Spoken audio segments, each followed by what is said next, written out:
Hey, it is Q&A time, my friends. You know how this works by now. Every month I do a question and answers video where I take your questions and take this opportunity to talk about random stuff I maybe wouldn't talk about in a normal video. Maybe it's a news story I haven't covered, or a game or a movie I haven't touched, or just whatever. Who knows? So the way this works now, I've kind of changed it up. I get your questions from the comment section of this video. So these questions are from last month's Q&A comment section. So if you got more questions from me, be sure to drop them down there with all the rampant hate comments I'm sure you're also going to leave. Hey, I'm just kidding, but I take questions from here and also the YouTube Join membership. Folks who have my back there, thank you, as well as Patreon. So let's jump in. This first question is actually from YouTube member Maddie the Gooner. Do you think movies or games give too much away in their trailers or showcases that means it detracts from the full version? I say this hoping we don't see Toby or Andrew in the No Way Home final trailer, but I feel like they will. Yeah, I've talked about this for a while.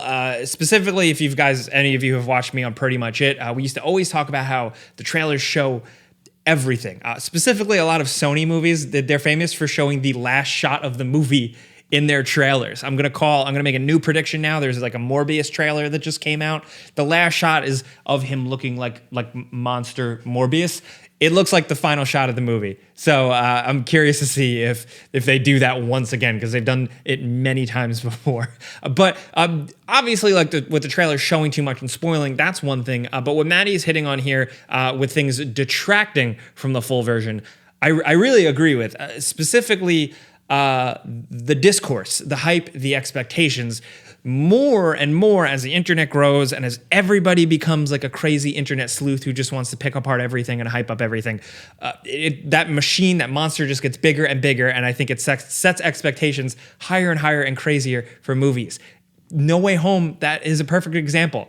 I'm guilty of it. I'm very excited. I would love to see all my other favorite Spider-Mans in them, but it's almost like a thing just being willed by fans more than an actual thing or an expectation totally set up by the movies. I know we've gotten hints here and there, but I think people's expectations, like I see it on my Instagram Explore page all the time, like the fan art, Photoshop, the fake leaks, the things that people are setting up, the things that people want from this movie. I don't think like it can be achieved, you know? I mean, granted, they just said that this Spider-Man movie is going to be like Avengers Endgame for Spider-Man fans.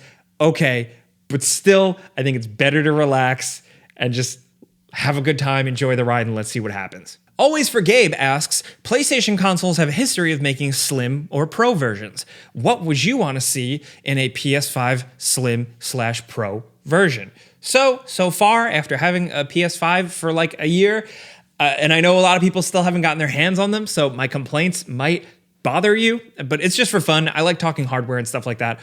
It's a massive console. Here in the office, we have a disk drive version, and at home, I have the smaller disk drive free one. As much as I don't like the all digital future with my job, it's just how it goes. But I have the smaller one at home because I don't have a lot of room, and still, the PlayStation 5, either way, is massive. So for slimming it down, honestly, the big plastic white pieces on the side, shrink them down. That was a gross noise, but yeah. The biggest thing though is that goddamn stand. That thing is horrible. I didn't really touch on it much in reviews, like early first impressions of the console, but the stand drives me nuts.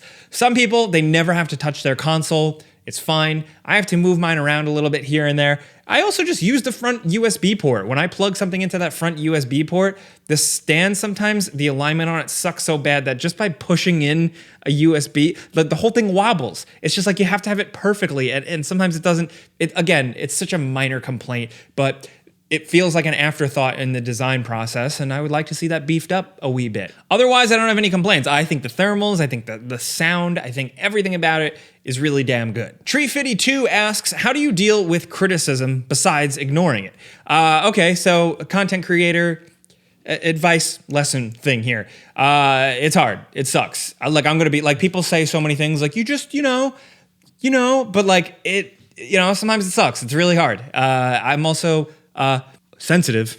But I think what you have to learn, and it's a learn by doing, it's a trial by fire, it's the more you do it, the more you get it, is just learn to filter out what is actually constructive criticism and what is shitheadery.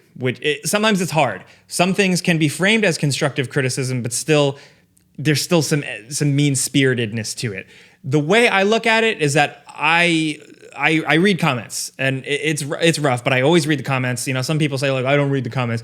You got to read the comments. I think feedback is important, but it is really hard to find that line of like, what of this is useful? Obviously, there's good conversation. If I'm talking back and forth with somebody about Splinter Cell in the comment sections, cool. If someone says they hate me and they think I'm a terrible game reviewer, blah, blah, blah, blah, blah, blah, ignore that. But there is an aspect of that. There can be somebody who that occasionally comes along and has a proper bone to pick.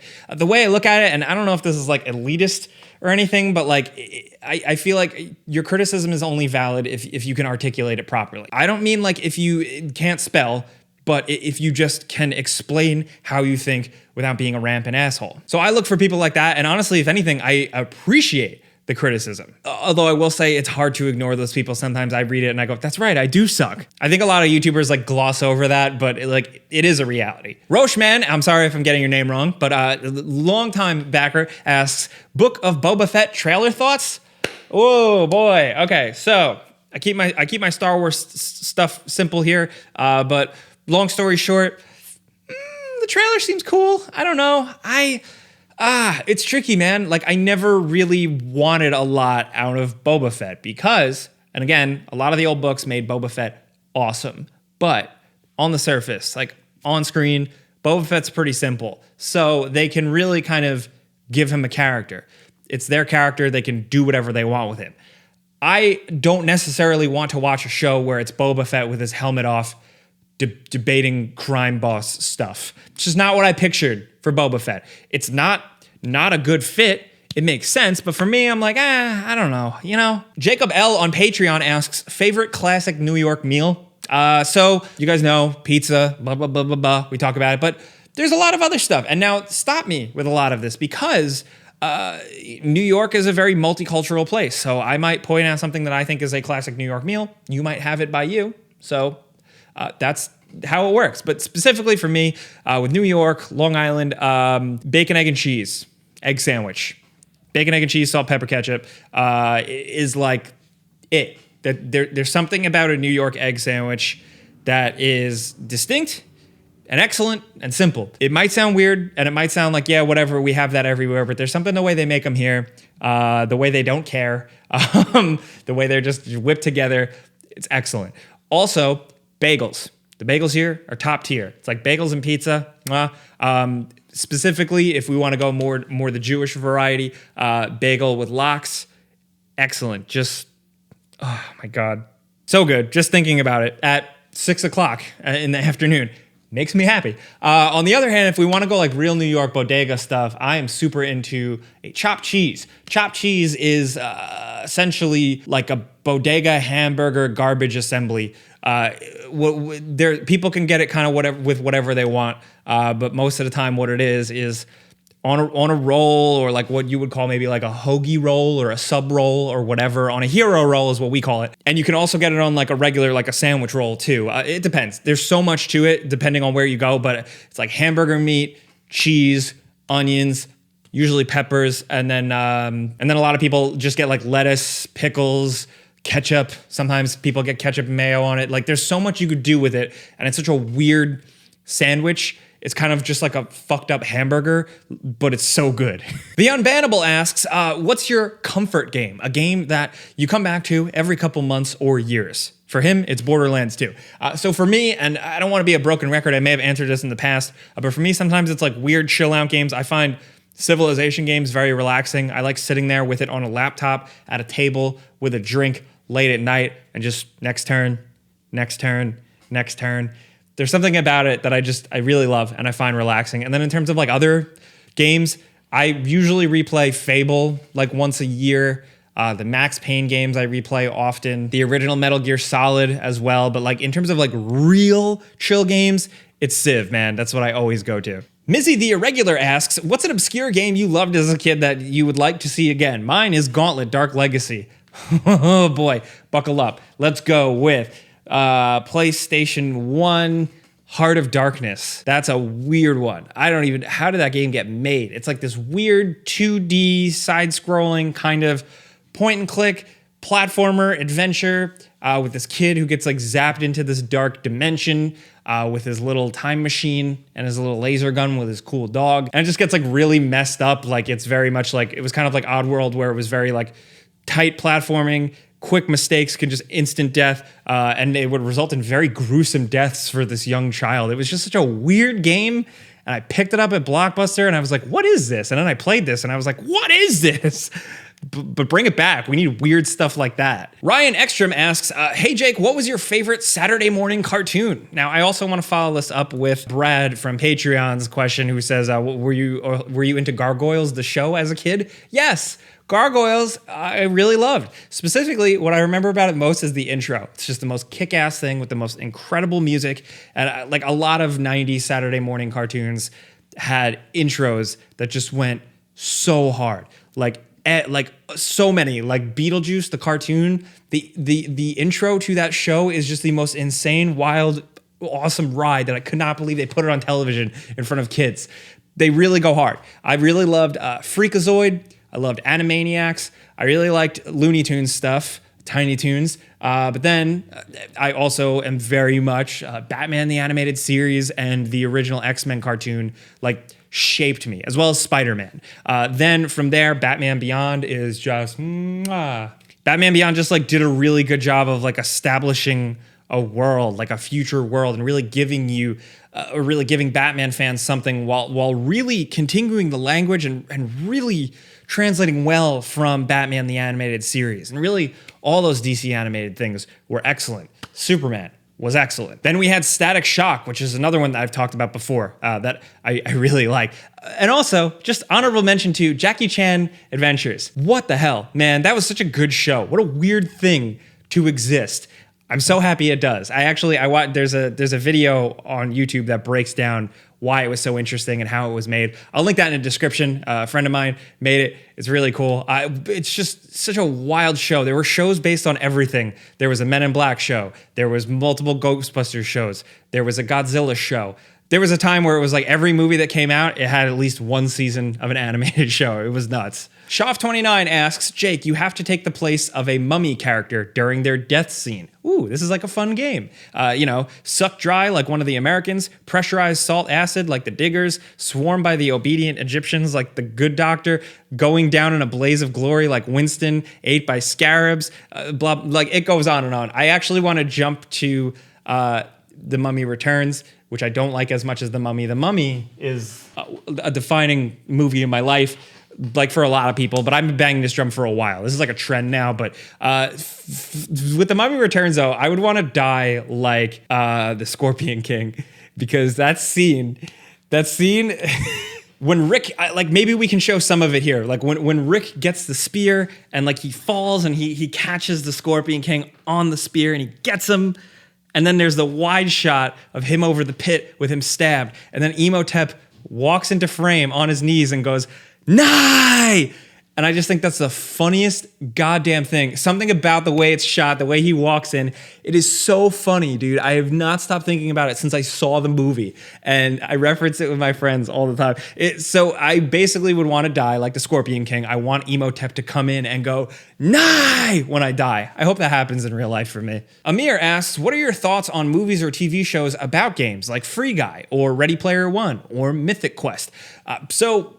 Thank you for bringing this up. Mythic Quest is really good. I haven't been able to go on record really about it, but Mythic Quest, I think, is really well done. It does a good job of like being a video game show, but not really being too corny about the video game aspects. Now, the second season kind of pushes it a little bit, and I think some of it might alienate some people, or some people might find it cringeworthy, but I still think overall it feels like a really good kind of, obviously it's from the people from Always Sunny, but it has a little bit more to it, more character, more depth, but that humor is like blunt, similarly to how Always Sunny is, but it's not really like a cringy video game show first. It's a show about people first with comedy, and they happen to work at a game studio. And I really like it. I think the first season is absolutely perfect. And I think season 2 has some ups and downs, but still some really good moments. Free Guy, I haven't seen yet, though. I gotta get on that. Thank you. Forist asks, what is your go-to alcoholic drink, and what is your favorite? Also, come to PA so I could buy you a drink?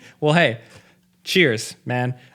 So for me, I'm like a liquor person. I really like bourbon straight. I also like Negronis are probably one of my favorite drinks. That's gin, sweet vermouth, Campari. Very good, excellent, love them. I also like Manhattans. I also like gin martinis with a twist. Really, the only thing I don't go for, I don't go out of my way for, is tequila. I like mezcal is pretty cool, but not really a tequila person. Steve B asks on Patreon, what did you think of Scarface on PlayStation 2? I think it should get a remaster along with The Warriors. Yo, Scarface, the game, is incredibly underrated. There was a time where I can't believe we got a Godfather game that was good, and we got a Scarface game that was good, where the Godfather game was like, let's try and honor the legacy of the Mario Puzo novel and the incredible Francis Ford Coppola movies. And then you had the Scarface game that was just like, whatever, dude, let's go nuts. Let's just make it like, what if Tony Montana like survived at the end and then just went on to like be an asshole again? And it's so good. Like it was just a really good open world zany game that was at a time where there were a million of those games. Everyone was trying to make an open world Grand Theft Auto type game. But the way it kind of just let you be crazy Tony Montana, and how some of the some of the gameplay mechanics actually reflected that. Like you had a balls or cojones meter. You were pretty like brutal. Like you could really mow down a lot of dudes. It was just a fun shooter. I also think that game is like a miracle. Like it was a miracle that game even got made. I think there's a really interesting video to make just about that. Will it be here on Game Ranks? I don't know, but yeah, thank you. Diego Chang asks, what is a game of the console generations you've been able to play through that everybody loved and you felt the opposite? So for me, I've been doing this a long time, and like I can play a game and evaluate a game for a video, and most of the time, even if I don't personally like it, I work really hard to try and understand why people like it, what clicks. For me, the thing that comes to mind the most that I don't vibe with is stuff like Valorant, or even like MOBAs like Dota and stuff, and League of Legends, like stuff like that. I can understand, like I can break down and understand some of the gameplay mechanics and really get why people like them. Valorant, I can understand this is a successful game because X. People like this part because this. But for me, I just don't like it. I want to love everything, and people always say, Jake, you just love everything. But no, I have my limits, really, with MOBAs and certain competitive first-person shooters. They just don't click with me. That's not to say I don't like all competitive first-person shooters. I still really like Rainbow Six Vegas. Bring it back. Rebecca Chan asks, do you think extreme sports games like SSX, Tony Hawk, BMX, etc. are making a big comeback? Or do you feel like the newest Tony Hawk game was just getting lucky? Both. I feel like the Tony Hawk game really got lucky. I think the fact that like Vicarious Visions like made that and it was amazing, and then now they just got rolled into Activision, is a bummer. I was hoping we would get like a Tony Hawk 3 and 4 remake. Maybe we will. I don't know, but I thought that was a perfect storm of just like excellent design, great remaking of everything, getting the rights back to a lot of things. In terms of the actual franchise, like the whole extreme sports thing, I see it now as maybe some of us are getting older, like becoming a niche or niche. I never know how to say it. Like a more of a smaller thing. Steep was a really big game for a small group of people that really loved it. Riders Republic, I think people are really gonna like. I've really been enjoying it. I love those games. I like Matt Hoffman. I like Dave Meir. I like Tony Hawk. You know, I like SSX Tricky. Cool Borders 1080. Like I love all those. So it's like all mashed into one. And I think that really clicks for some people. Some people are just past it. They're over it. Maybe they were more casual players. They're not jumping into new stuff. But I think Riders Republic is going to not blow up and be insane, but I think it's going to find that group of people that really love it. And I think I'm one of them. I really keep jumping back on that one. Chris Costello asks, oh, hey Jake, were you ever an arcade rat? Tekken was my vice. I was. I've said this before, but I feel really fortunate that I caught the tail end of the arcade vibe, like as it was. Granted, arcades are kind of back in bars and stuff, but I was able to catch that tail end of that whole arcade thing. And there was so much I loved. The Terminator 2, the game with the guns. I love Virtua Cop. I love Time Crisis so much. Like every single Time Crisis, I love playing. They definitely got worse, but I still play them all or tried to play them all. Going back to when I was much younger, I really liked playing one of the first video games I ever saw was X-Men Children of the Atom, the arcade machine in a pizza place. It blew my mind that you could play as Juggernaut. I was like, wow, this is crazy. From there, the Simpsons arcade game, the X-Men arcade game, which I just showed up. I have the arcade 1-up X-Men cabinet. I'm so excited to put that together. I have no room for it. I'm gonna have to keep it here at work. But yeah, I would love to make a whole video just talking about stuff like that. Maybe I will. I don't know. So that was another Q&A. Like I said, definitely let me know in the comments questions for next time. But also, I'd love to just hear what you're thinking. I want to hear your answers to some of these questions that people asked. Do you have hot takes about a PS5 Slim? Do you remember playing games in the arcade? Do you want to talk about food and alcohol as much as I do? Let me know anything you want down in the comments. But again, leave some questions. Give me some spicy stuff for next time. Thank you for watching. Thank you for coming here and just watching, listening to me talk about just random shit I like. I very much appreciate it. Thank you also to YouTube members and Patreon members for having my back. But I'm Jake Baldino. Thanks for being here. Subscribe because video games, pizza's on me.